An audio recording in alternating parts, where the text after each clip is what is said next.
Hey, friends and family. Just doing a little check-in.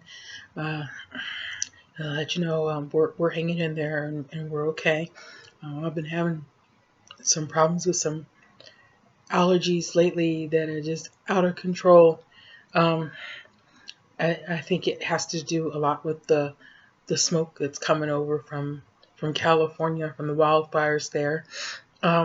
Because I was okay, and still we started getting really hazy weather from that. I've always had some allergies, but usually not anything I couldn't cope with, um, just by having, a tissue um, but yeah, burning my eyes, a lot of problems with my eyes burning and itching and getting crusty. Um, and, because the nose being, runny or extra stuffy.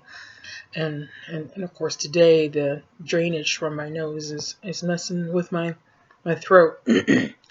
So, but so yeah, you see things on YouTube and on Facebook, and and sometimes you think, oh come on, that's got to be staged. Nobody is that mean evil and hateful or ignorant, willfully ignorant. You're just like, who would behave like that? Well, we went to the store today. Me and Cherokee, so do her shopping, um, and just picking up groceries. That's all we're doing, and so she can get her salad and the things that she wants and likes, whatever, and she, we grab a couple things that I need while we're there, blah blah blah, and and we're doing our best to follow because they have made most of the aisles one way to help with social distancing, because most of the aisles are not wide enough to be 6 feet apart when you're passing when you're passing each other. And so so we're just doing our best to pay attention to that. Not everybody is fine. That's you're messing the rest of us up, because most of us are trying to be considerate of each other and trying to watch out for ourselves and each other, because you don't know. Well, what we do know is that the president admitted on tape that he downplayed how dangerous COVID-19 is. That it is more dangerous than the flu, at least 5 times more dangerous than the flu. And being a child or a teenager or a young adult doesn't necessarily make you less susceptible or less likely to get sick from it. Okay?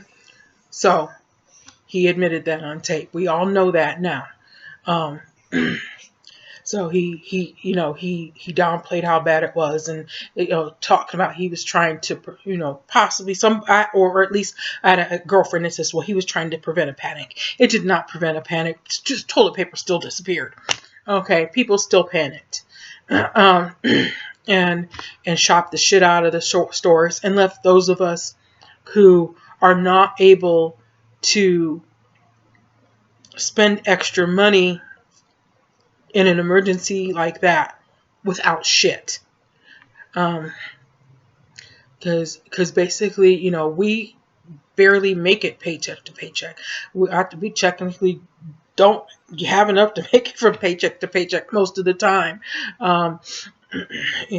So occasionally something doesn't get paid or gets paid late. Yeah, they don't like that when that happens, but anyhow, we're doing our best to comply and be considerate of others. We had our mask on, and most everybody was wearing their mask, even if not everybody was wearing them properly. And this was in Bullhead, Arizona. We live in Nevada, but we're very rurally located. So for us, the closest place to go shopping for groceries is Bullhead, Arizona. So we gotta cross the line, and the state rules are a little different, but not much different. Yeah, and so but as long as you're not invading my space with your improperly worn mask, fine, fine, whatever. Um, we were we were coming up one of the frozen food aisles in the correct direction, um, and along with a couple of other customers, with their carts doing their thing. And of course, even though this is technically an aisle that is a little bit wider than most of the aisles in the grocery store, it's still not wide enough for when you pass each other that there's a whole 6 feet of room between you, but more comfortable than most of the other aisles. So another lady with her teenage son behind her starts coming down the aisle from the opposite direction, and she saw the arrow on the ground. She looked at it and ignored it, that it was the other direction, instead of coming down one way and coming back the other. And I know that can be a pain, but it's not like you're going to die from it. That few extra footsteps is not going to kill you. And of course, while her son was wearing his mask properly, she wasn't. Hers was hanging like below her chin. And so me and Cherokee and the other shoppers kind of stopped waiting for her to get past us so we can continue to go where we're going, because she's obviously, the queen of white privilege. She doesn't need to pay attention to anybody else's shit or be considerate of anybody else. And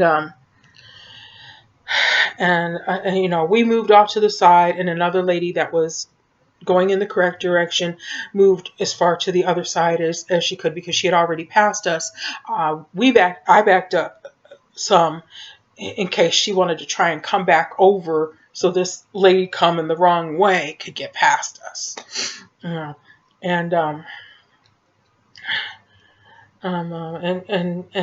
the lady was telling the lady who was on the other side of the aisle, "Go ahead, come on," and she was like, I'll wait, I'll just," she's being patient.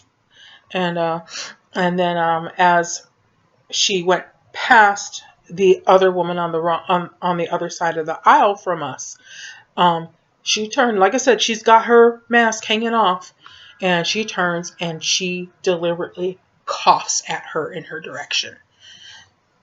And I was just like, nasty bitch. I said it out loud. I did. I said it out loud. Nasty bitch. I have a very dysfunctional filter. It doesn't always work for me like I want it to. But that was nasty. I'd seen videos of people doing stuff like that, and I always kind of thought that shit is staged. Nobody is that goddamn, excuse me, mean, evil, and just vindictive and hateful of every other human being on the face of the earth, and these anti-maskers, I guess, is what they're being called.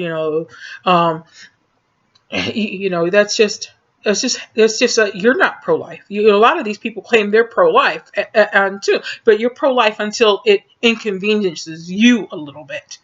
And I don't know where she went after that, because I was just like, "Come on, Cherokee, let's get finished. I'm ready to go home."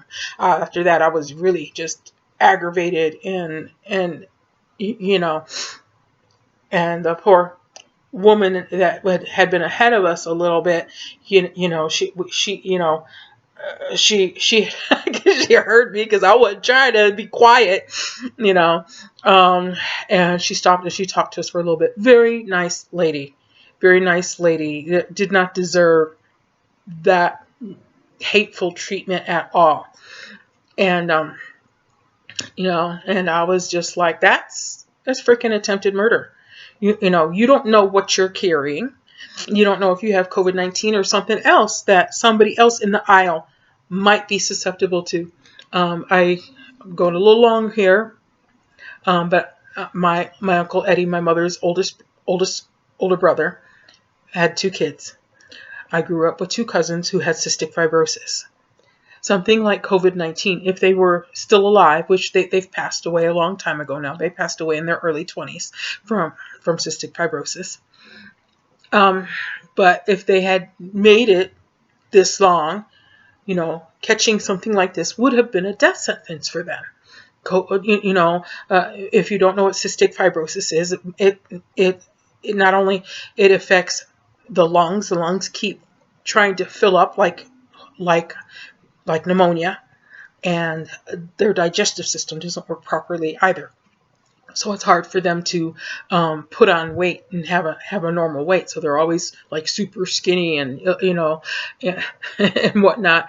And I sometimes just I would be so jealous of Janice because she was just super skinny without even trying, and I was just like she was just like, I wish I could have some of your meat on my bones. And I was like, if I could give it to you, I would. If I could just give you like they could give you like half of what I got to you, we'd be good. And I miss them. I miss them. They've been gone a long time now because, like I said, they died in their early 20s. Janice and I were born the same year, so I remember her death very clearly because we were both 21 that year. And then Alan made it a little longer than her. I think he made it to 24 before he passed, and he was a couple years, about 2 years younger than me and Janice. And those are my uncle's only two kids, and of course, neither of them were able to have children of their own. Alan and his wife were able to adopt a child. And I know he loved being a dad and whatnot, but you don't know what other people have going on in their lives. I mean, I have asthma and a rare blood disorder that I inherited from my dad. And yeah, that makes me compromise. It makes me more compromised than most. And you don't know if those people at the store, if they're taking care of people who have something like cystic fibrosis, that this COVID-19 would be a death sentence for if they got it. You don't know, and just being a little bit considerate of other people is not going to hurt you. You don't have to walk around being a high and mighty bitch to everybody just because you're a little inconvenienced by a mask. And I'm not having fun wearing the mask. Like I said, I have asthma, so I feel probably worse than the average person who's not used to wearing a mask when I have to wear one. And basically, if I'm working at night and there's somebody else in the aisle with me, I try to remember to put it back on, because if we're in the aisle by ourselves working, then we don't have to worry about it. When we're by ourselves, we can take it down, and in some situations, if you're high up in the air in the store working on a piece of equipment to put overstock away, you might want to take that off because it is hot up there. It's like 10 to 15 degrees hotter up there in the air than it down on the floor of the store. So yeah, I'm struggling with it, but I'm dealing with it. It's and you don't know if somebody else out there could have something worse. That if you take it home to your family, you're going to lose some people you love. You don't know what all is out there, because on top of anti-maskers, there's anti-vaxxers who haven't vaccinated themselves or their children for things that are deadly. And and I hear things about, those those vaccines, they cause this or they might cause that. You know what? I have two autistic kids, And whether I, to my knowledge, it had nothing to do with the vaccine, just a roll of the dice, as far as I know. But you know what? They're alive. Maybe the dealing with them is difficult sometimes because they don't see and perceive the world the way the rest of us do. You know, um, so yeah, they're more work. But you know what? I love them to death.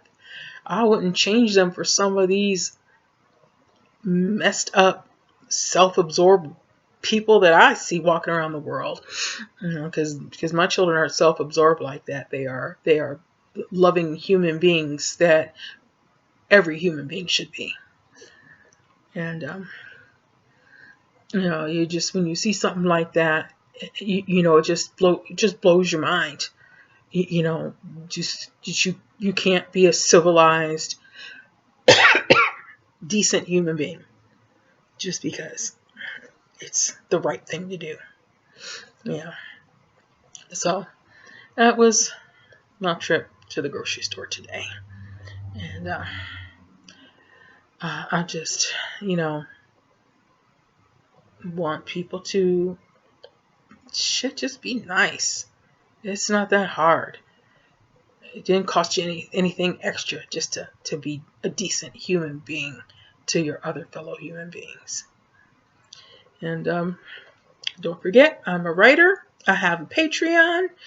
Share that. And peace. And I hope none of you has to see anybody be ugly like that. Love you, friends and family.